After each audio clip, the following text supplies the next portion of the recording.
Alright guys, in this example I'm going to show you how to create the virtual environment for our Django project. So let's get started. So I'm going to go to the terminal and I want to see what are the virtual environments I have currently.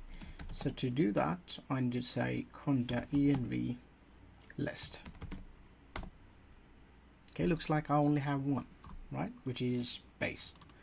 Let's go and create a new one.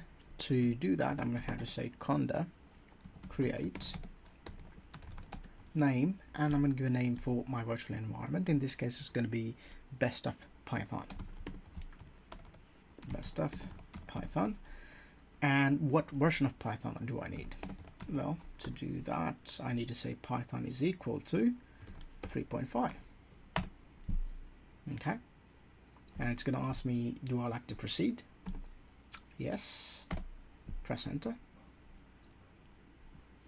Great. So it's already created the environment for me.